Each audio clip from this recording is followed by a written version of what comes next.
In the late 1960s, a cold, evil miasma rolled across the San Francisco Bay Area. A series of seemingly random murders were taking place, and one anonymous person was taking credit. Soon, both the police and public realized the frightening truth. A serial killer was on the prowl, looming behind everyone like an afternoon shadow, impossible to catch, yet ever present. As months and years passed, murders were interspersed with bizarre correspondence to police and newspapers, transforming the case from a manhunt to a game of good and evil worthy of the most dastardly villains of detective fiction. On the evening of December 20th, 1968, 17-year-old David Arthur Faraday and his 16-year-old date, Betty Lou Jensen, attended a Christmas concert held at Hogan High School in Vallejo, California. According to witnesses, sometime around 10 p.m., the teenage couple drove David's mother's 1960 Rambler station wagon to Lake Herman Road, a countryside location about 15 minutes away, just north of the town of Berryessa. This fact is substantiated by a statement from a Ms. Helen Axe, who later recalled seeing a Rambler as she and her boyfriend drove past a gravel turnout on Lake Herman Road at approximately 10:15. The turnout was adjacent to a gated service entrance to the Berryessa pumping station, and was known locally as a place frequented by young couples seeking a bit of romantic privacy. 45 minutes later, at about 11 p.m., another couple, Homer and Peggy Yore, drove west down Lake Herman Road. Mrs. Yore later described seeing a Rambler station wagon parked with the front end heading east, two Caucasians in the front seat, male and female. Moments later, at 11:14, James Owen, a supervisor at nearby Humble Oil in Berryessa, saw two cars sitting at the turnout, a neutral-colored station wagon and a second car of indeterminate make and model, parked alongside only a few feet away. About a quarter mile further up the road, Mr. Owen heard what he thought was a gunshot, though he neglected to investigate its source. At 11:20, passing motorist Stella Medeiros came upon a gruesome scene. David Faraday lay slumped outside the passenger door of the Rambler, now the only car present, a gunshot wound to his head. Betty Lou Jensen's lifeless body was several feet away, closer to the road, as if slain during a desperate escape. Alerted by Ms. Medeiros, police arrived less than 10 minutes later and found David to still be breathing, but Betty Lou passed the point of help. The young man was rushed to Vallejo Hospital, where he succumbed to his injuries just after midnight. The ensuing investigation turned up few clues to either suspects or motives, though the crime scene was thoroughly scrutinized. Although only 8 bullets were recovered, a total of 10 .22 caliber casings were found, 2 of the shots likely being some sort of warning fired into the Rambler's back window. Most of the casings were located in a cluster beside the Rambler, indicating the killer stood in one position as he fired, which in turn suggested a calm, calculated action, one in which the killer found giving chase unnecessary. From nearly 30 feet away, Betty Lou had been shot in the back 5 times in a remarkably tight pattern, an astonishing fact when one considers the late hour and moonless night. One possible lead was the identity of the second car seen by James Owen. At least 5 other individuals also claimed to have seen a car at or near the gravel turnout between 9 and 10 p.m. before David and Betty Lou arrived. All of these individuals reported the mystery car as being either a white sedan or an early model Chevrolet Impala. 2 of them, William Crow and his girlfriend, were briefly pursued by said car in a manner Mr. Crow took to be threatening. Several months later, just before midnight on July 4th, 1969, and just over 3 miles to the northwest of the Lake Herman crime scene, 22-year-old waitress Darlene Elizabeth Farron pulled into the deserted parking lot of Blue Rock Springs Park, switched off the motor of her brown Chevrolet Corvair, and listened to the radio as she continued conversing with her friend, 19-year-old Michael Ranul Majot. Barely a minute or two passed before 3 cars full of teenage revelers, fresh from celebrating American Independence Day, also entered the lot. Majot and Farron watched as the kids set off a few firecrackers and leave just as another car approached from the south. This latest visitor, driving what Mr. Majot described as either a Ford Mustang or a Chevrolet Corvair similar to Ms. Farron's, though lighter in color, strangely turned his headlights off before pulling around to the east side, stopping stopping only 6 to 8 feet away. Possibly sensing something amiss, Mr. Migeot asked Ms. Farron if she knew who the other driver was, to which she replied, "Oh, never mind." Could Ms. Farron have known the identity of the mysterious interloper? In a later police interview from his hospital bed, Mr. Migeot himself admits her reply was ambiguous. The mysterious car left the lot, but returned about 5 minutes later, this time pulling up to the rear of Ms. Farron's Corvair. The driver then exited his vehicle and aimed a high-powered flashlight at them. Because of his general demeanor, the couple wondered if the stranger was in fact a policeman, and they proceeded to retrieve their identification. Their mistake would soon become apparent as the man approached the passenger side and, without uttering a single word, fired 5 shots through the window. Incredibly, Migeot managed to leap into the back seat, barely avoiding a shot to the head. Farron was not so lucky, though she still clung to life as she slumped onto the steering wheel, while the gunman walked back to his own car in a chillingly dispassionate manner. Out of both blind terror and intense pain, Migeot began shouting and thrashing about. Alerted to the noise, the gunman returned to the passenger side window, fired 2 additional shots into Farron's motionless body, leaned into the car, and fired twice more into Migeot, as indicated by the pair of spent cartridges later found on the Corvair's floor. As the assailant pulled out of the lot and drove south toward the city of Vallejo, Migeot grappled for the passenger door handle and collapsed onto the pavement, finally able to get the attention of a passerby about 10 minutes later. The victims were rushed to nearby Kaiser Hospital, Darlene Farron pronounced dead at 12:38 a.m. A scant 2 minutes later, at 12:40, Nancy Slover, a dispatcher with the Vallejo Police Department, received a call that was eventually traced to a payphone on the Vallejo corner of Tulumne Street and Springs Road. I want to report a double murder. If you go 1 mile east on Columbus Parkway to the public park, you will find the kids in a brown car. They were shot with a 9mm Luger. I also killed those kids last year. Goodbye.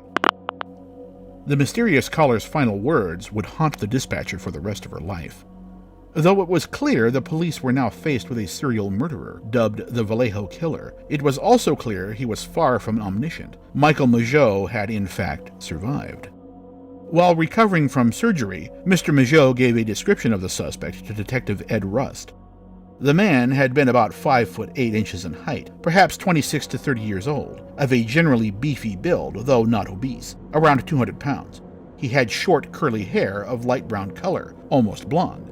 Migeot recalled the man had no eyeglasses nor facial hair. He did note that he had a large face, though it was made clear to Detective Rust that Migeot only got a good look at the man in profile. At this time, a long and bizarre series of communications began between the killer, the police, and the public at large. On July 31st, less than a month after the Blue Rock Springs attack, a trio of letters were sent to 3 Bay Area newspapers, the San Francisco Chronicle, the San Francisco Examiner, and the Vallejo Times-Herald. The letters were handwritten and more or less identical. Dear Editor, I am the killer of the 2 teenagers last Christmas at Lake Herman and the girl last 4th of July. To prove this, I shall state some facts which only I and the police know. The writer then proceeded to list several highly specific details, continuing with a strange demand and a blood-chilling threat. I want you to print this cipher on the front page by Friday afternoon, August 1st, 1969. If you do not print this cipher, I will go on a kill rampage Friday night. This will last the whole weekend. I will cruise around killing people who are alone at night until Sunday night, or until I kill a dozen people. The letter closed with a strange symbol. Each newspaper was also sent 1/3 of an enciphered message, to be published as per the killer's instructions. Understandably skeptical, only the Chronicle printed their portion of the cipher by August 1st, and then only on page 4. With it, Vallejo Police Chief Jack Stilts issued a counter-demand for further proof that the killer was indeed who he claimed to be. Despite the delay, no kill rampage ever took place. By the end of the weekend, the Examiner and Times-Herald had printed their portions. Everyone waited. On August 4th, another letter was sent to the Examiner, apparently a formal introduction. This is the Zodiac speaking. In answer to your asking for more details about the good times I have had in Vallejo, I shall be very happy to supply even more material. By the way, are the police having a good time with the code? If not, tell them to cheer up.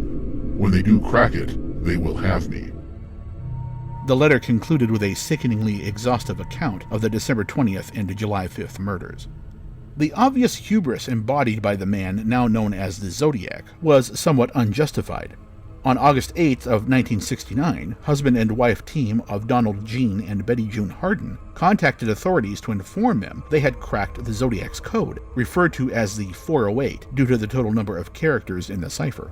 The 408 was also independently solved by the FBI, thus giving credence to the Hardens' claim, the revealed message evidence of a very disturbed mind.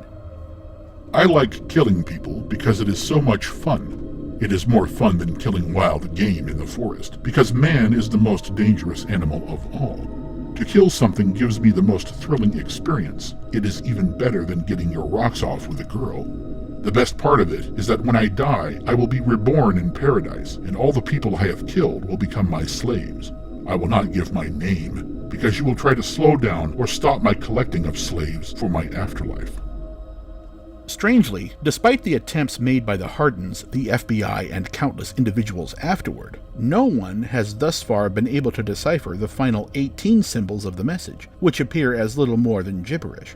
Could this seeming nonsense somehow hide the Zodiac's true identity? One possibility, as noted by Zodiac researcher Richard Grinnell, is the killer's use of the phrase, "In this cipher is my identity," as opposed to something more colloquial, such as, "In this cipher is my name." Hence, it is possible that the final 18 characters state something to the effect of, "I am the Zodiac Killer." September 27, 1969, had been a beautiful day around Lake Berryessa, a large man-made reservoir situated in Napa County, about 50 miles to the north of San Francisco. Sometime around 6 p.m., 22-year-old Cecilia Ann Shepard alerted her companion, 20-year-old Brian Calvin Hartnell, that a man was watching them from a hillside 200 to 300 yards distant. Shrugging off the odd sight, the couple continued enjoying the autumn afternoon, though Ms. Shepard kept occasional watch on the strange man, growing puzzled and perhaps a little unnerved as he drew to within 100 feet, finally stepping from view behind a nearby tree. At first, the couple supposed the man was relieving himself, but when he soon left the refuge of the trees and approached, they realized something much darker was afoot. While out of sight, the man had adorned himself in a bizarre executioner-style hood and bib, the eyes of the hood covered by a pair of clip-on sunglasses, and the bib embroidered with a circle and cross, the Zodiac's signature. Ms. Shepard's next words grabbed Mr. Hartnell's full attention. The man claimed he was an escapee from a prison in Montana, later speculated by investigators as possibly Deer Lodge Prison. At gunpoint, he then demanded Mr. Hartnell's keys and money. Trying to defuse a potentially deadly situation, Hartnell gave the man what he wanted and attempted to engage him in a friendly conversation. Unmoved, the man pulled a coil of plastic clothesline from under his belt and ordered Shepard to hogtie Hartnell. Once she had done so, the man proceeded to similarly bind her. The moment the pair were helpless, the costumed man stabbed them repeatedly with a heavy 9 to 11-inch double-sided blade, similar to a bayonet, Hartnell 6 times and Shepard 10. He then hiked the quarter-mile up the hill where Hartnell had parked his Volkswagen Carmen Ghia and wrote a wholly unambiguous message in black marking pen on the car door. With nearly superhuman will, Hartnell managed to free himself from his bindings and crawl to a nearby road, finding help in the form of Park Ranger Dennis Land, who immediately arranged for medical assistance. Unfortunately, the lake's relatively remote location meant the couple did not arrive at a hospital until 8:50 p.m., a delay which may have contributed to Ms. Shepard's ultimate demise 2 days later. Eerily reminiscent of the Blue Rock Springs attack, Officer Dave Slate of the Napa Police Department took a phone call at 7:40. The call was placed from a phone booth at 1231 Main Street in the town of Napa, almost 30 miles from the scene of the stabbings. I want to report a murder. No, a double murder. They are 2 miles north of park headquarters. They were in a white Volkswagen Carmen Ghia. I'm the one that did it. Despite the attacker's attempt at a disguise, Brian Hartnell was able to give a general description which, considering the circumstances, corroborated reasonably well with the earlier account given by Michael Majot. 20 to 30 years old with dark brown hair, 225 to 250 pounds, between 5'8" and 6 feet tall. Earlier on the day of the Lake Berryessa attack, a trio of college co-eds were exiting their car while parked at an A&W restaurant in the town of St. Helena, less than 3 miles from the attack site, when a Caucasian man pulled up to the rear of their vehicle in a sky blue Chevrolet two-door sedan, nearly touching bumpers. Later, around 4 o'clock, while sunbathing at the lake, the 3 young women observed the same man standing about 50 feet away, suspiciously reluctant to make eye contact. They described the man as handsome, between 28 and 40 years old, 200 to 225 pounds, and 6 foot in height, styled black hair, thin lips, round eyes, and with a generally stocky build, dressed much the same way Hartnell and Shepard described, sans the emblematic hood. Interestingly, one of the women pointed out the man was wearing a black shirt that was oddly bunched up in the front, with part of a white t-shirt hanging out the back, seeing what she thought was a white belt. Could the white-colored portions of clothing in fact be the clothesline later used on Hartnell and Shepard? If so, a disturbing possibility becomes apparent. The 3 co-eds could have been the Zodiac's primary target. Why he would change his mind is anyone's guess, though a sudden realization of the difficulty in overpowering 3 individuals would seem reasonable. The 5th and final confirmed murder by the Zodiac Killer occurred on the evening of October 11th, 2 weeks after the Lake Berryessa attack. Sometime between 9:35 and 9:45 p.m., 29-year-old yellow cab company driver Paul Stine picked up a fare somewhere between Union Square, in the heart of San Francisco, and the intersection of Geary and Mason Streets. It was Mr. Stine's second passenger of the night, and little did he know it would ultimately be his last. Over the next 10 minutes, the cabbie navigated his charge through the city's grid of streets until they entered Presidio Heights, an affluent neighborhood just south of the Presidio, a now-defunct army fort. Just before the corner of Washington and Cherry Streets, the cab pulled over. The passenger pointed a gun at the right side of Paul Stine's head and fired, killing him in cold blood. From the upper level of a house on the opposite side of the street, 3 teenagers had noticed the goings-on, although they did not hear any gunshot, and watched as the killer cut off a section of Stine's shirt and wiped down portions of the taxicab's interior and exterior, including the front door handles. As the suspicious man concluded his grisly occupation and nonchalantly walked north on Cherry Street, the teens called the police, describing a white male, 25 to 30 years old, about 5'8" to 5'9", stocky build, reddish-brown hair worn in a crew-cut, heavy-rimmed glasses, and dark clothing. A singularly frustrating turn of events followed at 9:58, as the description was at once relayed through police channels to officers in the area, who were mistakenly told to be on the lookout for a Negro man. Though this mistake was quickly rectified, it was not done before 2 SFPD officers, David Folk and Eric Zelms, had received the erroneous radio bulletin as they drove northbound on Presidio Avenue. As the officers turned west onto Jackson Street, about a quarter of a mile from the crime scene, Officer Folk noticed a middle-aged, barrel-chested Caucasian man with a crew cut and glasses, dark blue jacket, and brown pants walking along the north side of the street. The man did not appear to be in a hurry, and walked in what Officer Folk later described in an interdepartmental memo as a shuffling lope, slightly bent forward and head down. Interestingly, Folk notes the man also appeared to be of Welsh ancestry, a conclusion undoubtedly reached due to the man's stocky frame and generally round features. Though Folk never officially stated that he and Zelms ever stopped to question the man, it is very likely they did, as doing so would be common sense when traveling within the vicinity of a recent violent crime, regardless if the subject fit a given description. Also, the idea that a brief glimpse of an individual while driving past at night could elicit the kind of detail that Officer Folk gives in his later memo seems outlandish. And in any case, the successive movements of Officers Folk and Zelms seem to indicate that they did in fact speak with the man as he ambled down Jackson Street, and were directed by him to search for the phantom adult black male in Julius Kahn Park on West Pacific Avenue. This likelihood is further evidenced by a letter sent to the San Francisco Chronicle by the Zodiac, a letter in which was enclosed a portion of Paul Stine's shirt. 2 cops pulled a goof about 3 minutes after I left the cab. I was walking down the hill to the park when this cop car pulled up, and one of them called me over and asked if I saw anyone acting suspicious or strange in the last 5 to 10 minutes. And I said yes, there was this man who was running by waving a gun, and the cops peeled rubber and went around the corner as I directed them, and I disappeared into the park a block and a half away, never to be seen again. Despite Zodiac's apparent attempts to wipe away evidence, fingerprints were found throughout the taxicab, the most significant of which were found in blood on the post between the front and rear driver's side doors, a promising connection to the killer's identity, as these prints did not belong to the victim. In the annals of serial murder, Zodiac is far from a record holder. Consensus within law enforcement is that whoever he was only responsible for 5 total deaths and 2 additional attempts, a number that, though certainly heinous to those directly affected, pales in comparison to such dark luminaries as John Wayne Gacy or Mikhail Popkov. Nevertheless, a popular theory among researchers suggests several crimes that have occurred in the years leading up to and after the typically ascribed period of Zodiac activity can be circumstantially linked. Considering some of the clues, this is not an unreasonable view. Zodiac implied a much higher kill tally in more than one of his correspondences.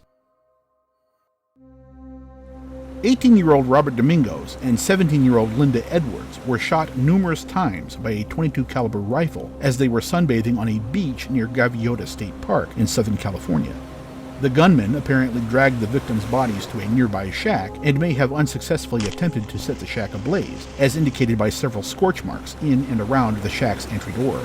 Of particular note, a small quantity of unspent ammunition was found near the bodies, either purposefully placed or accidentally dropped by the killer. The brand of the ammunition was Western Super X. This brand of ammunition was alluded to by the Zodiac when detailing the Lake Herman Road murders. Also, there is evidence that before the murder, the assailant attempted to bind the victims, and that most of the gunshot wounds were sustained at a very close range. While none of these details are conclusive by themselves, the obvious similarities to the Lake Berryessa attacks several years later does seem more than coincidental. The mutilated body of 18-year-old Cheri Jo Bates was discovered by a groundskeeper on the Riverside City College campus. Ms. Bates was a student of the college and had been studying at the campus library until its closure at 9 p.m. Later crime scene investigation revealed that Ms. Bates' Volkswagen had been disabled, the lines to the distributor cap having all been cut. The following scenario likely ensued. Unaware of the sabotage, Ms. Bates unsuccessfully tried to start her vehicle and was approached by the killer with a feigned offer of assistance. The killer either followed or persuaded Ms. Bates to accompany him to an unpaved driveway about 200 feet away between 2 vacant campus buildings, where at approximately 10:30 p.m. he stabbed her repeatedly in the neck, hands, and face. Contrary to what one might expect, there were neither signs of robbery nor any attempted sexual assault, although the brutal nature of the attack alluded to something premeditated. As Riverside Police Chief L.T. Curly Kincaid noted, quote, "Her throat was severely cut, almost to the extent she was decapitated," unquote. This seems at odds with the modus operandi of known Zodiac crimes. Though the attacks were violent, none of the confirmed 7 victims were brutalized. Even the Lake Berryessa attacks, which were performed with a knife, were swift and sterile affairs. For the next several months, a series of notes, both typed and handwritten, were sent to the Riverside Police, the Riverside Press Enterprise, and the home of Ms. Bates' father. Also, in December of 1966, a macabre poem was found on the underside of a foldable desk in the Riverside City College Library, carved by who many investigators believed was the mysterious killer. Of the letters sent, the first was entitled The Confession, in which the author metes out minute details of the murder of Cheri Jo Bates, along with nebulous threats against the public, concluding with an ominous warning: "Beware, I am stalking your girls now." Interestingly, several words in the confession are either deliberately or inadvertently misspelled, an eerie foreshadow of known Zodiac letters from later years. Even more unnerving, the Riverside letters subsequent to the confession were all signed with a strange symbol reminiscent of a capital Z. Though officially, the Riverside Police Department has since determined Zodiac was not responsible for the murder of Cheri Jo Bates. In a report written for the California Bureau of Investigation, document examiner Sherwood Morrill arrived at a somewhat different conclusion. Quote, "Printing contained in letters sent are printed by the same person who prepared the Zodiac letters." Unquote. Ms. Anne Bernice Duncan was last seen 8 days before the Paul Stine murder. Her disappearance was first noted when she did not show up for an appointment at a San Francisco social services office within a couple miles of the Paul Stine murder scene. She has not been seen nor made contact with anyone since. The case is still open some 50 years later, and though there is little to directly tie the disappearance of Ms. Duncan to the Zodiac's movements, the timing of the disappearance and general proximity to the contemporary Stine murder does seem strange. At about 11:45 p.m., a pregnant Kathleen Johns and her 10-month-old daughter, Jennifer, were driving down Highway 132 in the farmlands outside the tiny Central California community of Vernalis. According to Ms. Johns, another car suddenly pulled up behind her, the driver flashing his headlamps, indicating she should pull over. Once both cars were stopped on the side of the road, the mysterious man informed her that one of her rear wheels appeared to be coming loose. He generously offered to help, and after a moment's tinkering, he declared the problem solved and drove off. As Ms. Johns tried to pull back onto the road, the wheel on her car came completely off. Fortunately, or so Ms. Johns thought, the Good Samaritan returned a few moments later, this time offering the troubled travelers a ride to a service station. Judging the man to be seemingly reliable and not, quote, in any way freaky, unquote, Ms. Johns accepted. The man proceeded to take them on a protracted ride down several country roads for about 1 to 1.5 hours, during which time he rarely spoke, though according to Ms. Johns in a report, quote, the suspect was quite friendly, did not make any advances toward her or threats toward her, and when asked if he was going to stop, he would merely elude the question and start talking about something else, unquote. Eventually, the man made a handful of threatening statements, and Johns became frightened. As he arrived at a stop sign, she jumped out, clutching her daughter to her chest as she found refuge in a nearby field, possibly a vineyard. After a few tense moments of apparent indecision, the man drove off. Shortly after, Johns flagged down another car, the occupants of which drove her a few miles south to the police station in the town of Patterson, where at about 2:30 a.m. she gave a statement to Sergeant Charles McNatt. During her statement, Johns became highly agitated and pointed to a posted sketch of the Zodiac, claiming the image was of the man who tried to abduct her and her daughter. Later, at about 3 a.m., Deputy James Levitt of the Stanislaus County Sheriff's Department located Ms. Johns' vehicle. It was smoldering, having been set ablaze some time before. Though the Zodiac took credit for the event in a successive letter sent to the Chronicle 2 months later, on July 24th, doubts about the claim's authenticity remain. Johns described her potential abductor as about 30 years of age, about 5 foot 9 inches in height, and approximately 160 pounds. Though the Zodiac had been described in similar terms before in regards to height and age, the estimation of 160 pounds seems grossly off.